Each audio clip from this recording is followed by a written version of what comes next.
Salut, c'est Gab, j'espère que vous allez bien. Aujourd'hui, on va faire un décor, un scape un peu particulier.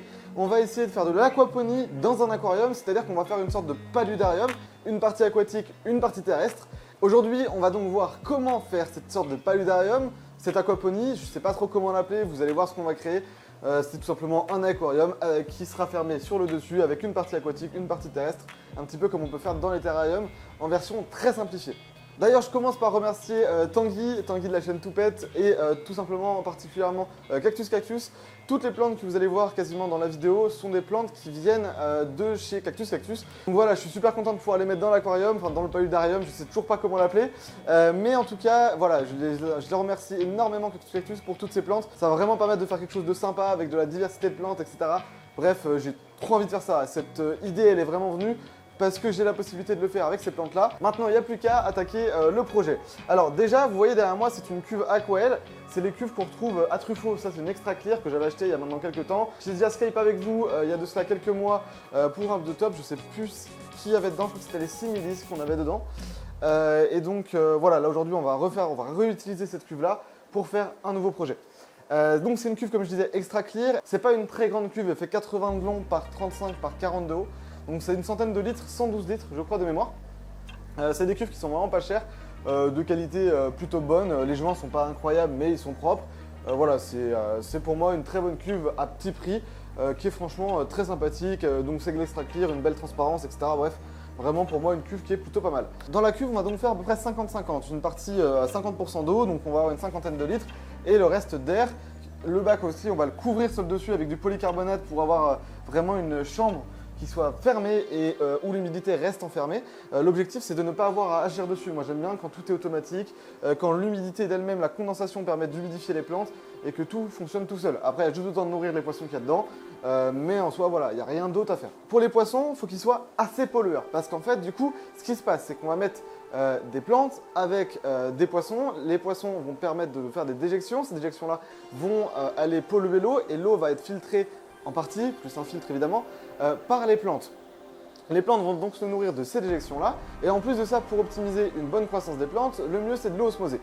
Alors, l'eau osmosée, normalement, on devrait remettre de l'engrais pour que les plantes poussent bien. Mais là, ici, l'engrais qu'on va avoir, ce sera de l'engrais qui viendra de nos poissons. Donc, il faut qu'il y ait suffisamment de poissons ou alors des poissons suffisamment pollueurs. Il y a plusieurs possibilités. C'est de l'eau osmosée, on aurait pu mettre des guppies, c'est pas top pour les guppies, mais les guppies, vous savez, sont assez résistants et ils s'adapteront très bien à l'osmosée. Ils feront beaucoup de pollution, donc du coup, ce sera en permanence pollué et les plantes vont pouvoir se nourrir de toute cette pollution. Ou alors, ce qu'on va faire là, c'est tout simplement mettre un groupe de loricaridés. Les loricaridés, vous le savez, c'est des poissons qui sont, c'est ce qu'on va appeler les laveurs de vitres, par exemple. J'aime pas du tout cette appellation, mais voilà, vous avez compris l'idée et ce que c'est comme poisson. J'en ai pas mal depuis un bon moment déjà. Avant, ils étaient quasiment tous dans le 680 litres que j'avais fait avec vous il y a un bon moment. Sauf que du coup, le 680 litres il est démonté et aujourd'hui, j'ai plus de bacs vraiment adaptés pour eux pour pouvoir les mettre dans de bonnes conditions. Enfin, pour l'instant, ils sont dans des cuves nues avec leurs tubes.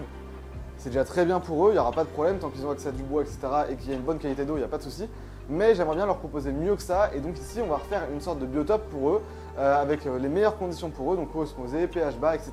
Mais vu qu'ils polluent beaucoup, ça va permettre de pouvoir allier le besoin des plantes et le besoin de ces poissons. Passons donc maintenant tout de suite au scape, on va pas tarder, faut avancer, donc on va avancer.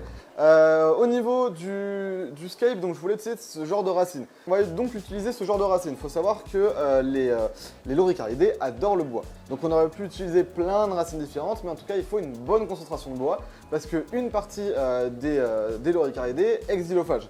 Il faut savoir que tous les poissons, tous les loricaridés ne sont pas xylophages, mais certains d'entre eux le sont et dans mon groupe il y a des xylophages, donc il me faut absolument du bois.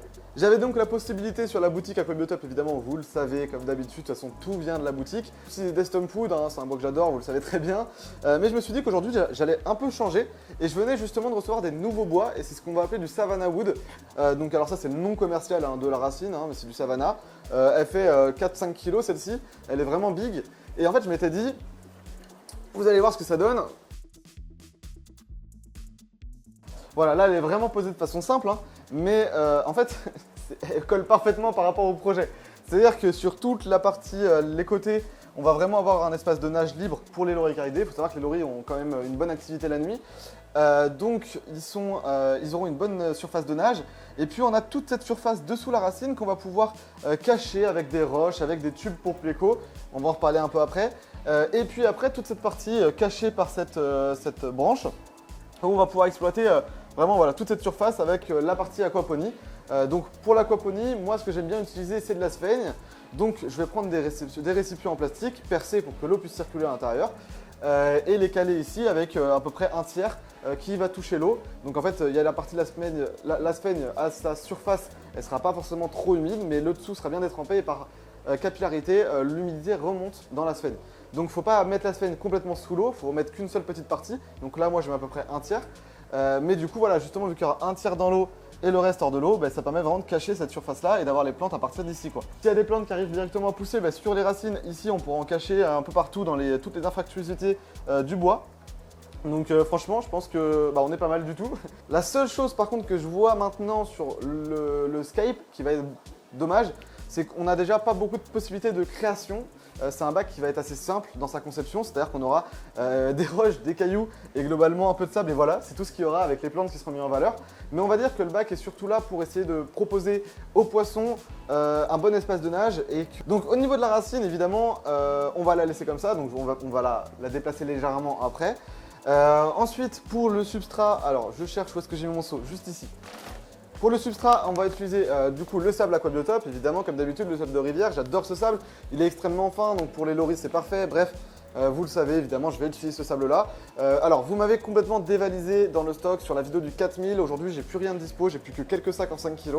La commande est passée mais je pensais pas que ça allait aller si vite, donc au niveau de mon fournisseur il n'avait pas prévu, bref on va avoir un peu de délai avant de réavoir du stock. Mais en tout cas voilà, le sable, il me reste des sacs de 5 kg et de toute façon je voulais en faire qu'une toute petite couche. Donc sur toute la surface du sol, en fait, le problème avec ce genre de sable, c'est qu'il est tellement fin qu'il va vite se compacter. S'il se compacte trop et que le sable n'est pas suffisamment aéré, ce qui va se passer, c'est que ça va fermenter en dessous.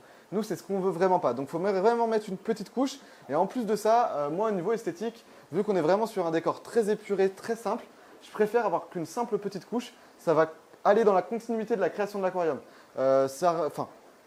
On reste dans la simplicité, dans le fait que ce soit épuré, dans le fait que ça corresponde aux besoins des poissons. Et comme ça, au moins, on évite d'aller trop dans le superficiel, dans ce qui serait inutile en tout cas pour le bac. Évidemment, si vous avez un bac plus grand, vraiment fait différemment, ou alors que vous souhaitez faire autre chose que ce que je fais ici, le minimum sera 10 kg.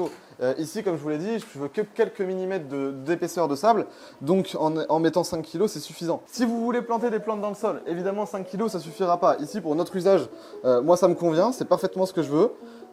Mais voilà, oui, évidemment, si c'est pour des plantes, faut au moins quelques centimètres. Alors voilà, le sable est appliqué. Comme je vous l'ai dit, de façon très simple, épurée, pour qu'on puisse mettre en valeur les poissons. Hop, alors, comment on va caler la racine? Alors, le gros point négatif d'utiliser une racine pareille, c'est qu'elle va relâcher énormément de tanins. C'est une racine très très dense. Pour les premières semaines, beaucoup de tanins dans le bac, c'est une certitude. La petite troupe de loris, donc comprimée dans une petite cuve de 40 par 45 par 40. Voilà. Ils sont tous cachés dans les tubes. Dans les caves à pléco et puis certains qui sont plus xylophages comme le Panacolus juste ici est caché dans la gousse. Donc la gousse vous voyez, et donc c'est du bois, c'est vraiment ce que les loris kiffent, donc on va les garder et on va les remettre dans le nouvel aquarium. Le petit L200 qui se cache évidemment. Donc maintenant on va mettre quelques roches. Alors évidemment, alors pareil, dans la même optique, on va aller de façon plutôt simple, pas trop de roches, juste quelques-unes pour rajouter un peu de détail. Un peu de surface pour que les loricaridés puissent être bien. C'est vraiment, là c'est pour l'esthétique, c'est pour voilà, vraiment un peu l'esthétique.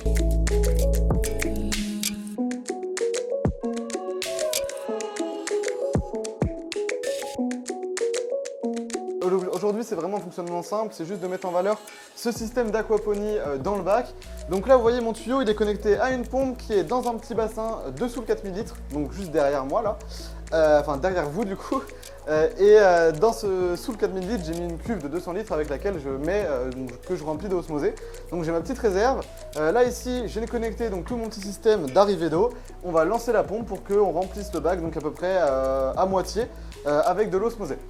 Alors on se retrouve quelques semaines plus tard, l'aquarium est lancé, vous voyez à peu près à quoi il ressemble maintenant. On va juste voir au niveau équipement technique rapidement ce qu'on a. On a une Aquael Lady Slim spéciale plante que j'avais utilisée pour un nano aquascaping il y a plusieurs mois maintenant, même plus d'une année. Et je la réutilise maintenant pour ce bac là, pour éclairer vraiment la partie plante. On a aussi en termes de filtration complètement overkill, donc là on a 50 litres d'eau, on a une filtration, un Crystal Profi E402 qui est un filtre externe assez... enfin 400 litres heure du coup, pour le volume 50 litres c'est largement bon. Et en plus de ça, pour aller plus loin dans le fait d'avoir un peu de mouvement d'eau dans l'aquarium, la canne de rejet je l'ai mis en hauteur comme ça pour que l'eau coule comme un espèce de jet dans l'aquarium et que ça crée du remous pour être sûr qu'il n'y ait pas un manque d'oxygène dans l'eau. Au niveau du décor, du coup j'ai rajouté toutes les gousses. J'ai mis les plantes sur de la sphène et une bouteille en plastique coupée en deux pour vraiment que les plantes soient bien posées au-dessus. Et puis voilà, le paradis au loricaridé était installé, donc on avait à la base tous les tubes de loricaridé avec les gousses, le bois, donc vraiment parfait pour eux. Vous voyez, il y a aussi les Pettia Bandula que j'ai rajouté dans le bac en plus de loricaridé parce qu'ils étaient aussi dans une petite cuve et que temporairement ils restent là, mais d'ici les prochaines semaines, ne vous inquiétez pas, ils vont passer dans un bac plus grand. Dans le bac en loricaridé, on a donc du L200, du L201, des Panacolus. Et voilà, c'est à peu près tout. On a déjà eu de l'Art Pro, les L201, ce sont des F1 qu'on a ici et ils sont déjà reproduits une fois avec il y avait pas mal de larves qui se baladaient partout dans l'aquarium. Le problème c'est que je pense qu'elles ont fini par mourir parce que je les nourrissais pas spécialement. En tout cas je les ai pas repêchées pour les placer dans un autre aquarium et elles ont pas tenu. Après ça veut dire en tout cas c'est bon signe, c'est à dire que j'ai un couple de L201.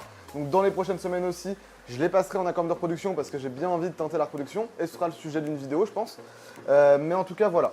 Niveau nourrissage du coup, je vais nourrir donc les Pettia Bandula avec des granulés classiques Dr Bassler. Et puis pour les loricaridés, on va nourrir avec un peu de granulé, du gros granulé. Ou alors beaucoup de courgettes, de concombres, de légumes comme ça déshydratés. Donc ça te fait des espèces de petites plaques comme ça complètement déshydratées qui peuvent être stockées pendant 1, 2, 3, 4 mois hors de la... enfin voilà, en poche quoi. Et vu que c'est complètement déshydraté, ça pourrit pas ni rien et les loricaridés adorent ça. Et je me suis fait donc des petits picots en terre cuite, des petits pics en terre cuite comme ça qui vont me servir de pic à brochette ou autre, assez discret. Donc il y en a un dans le bac comme vous pouvez le voir.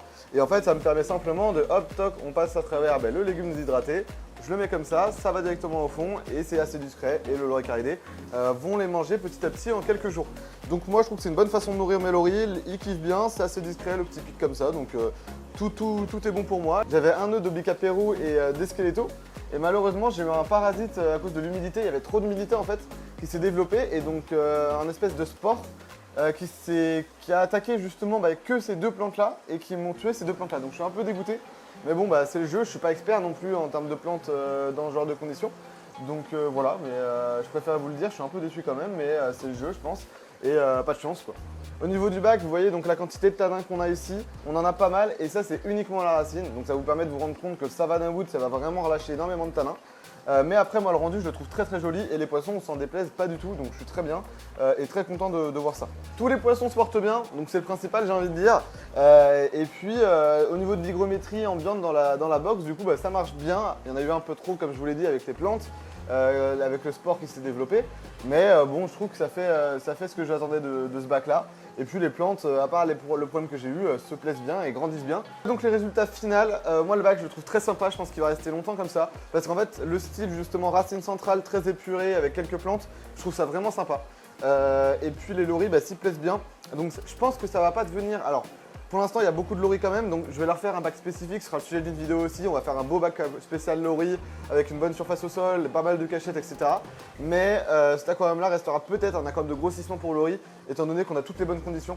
Donc je pense que voilà, évidemment on va voir dans le temps comment on va faire, mais en termes de bac en lui-même, moi je suis très content et je sais pas ce que vous en pensez, à vous de me dire.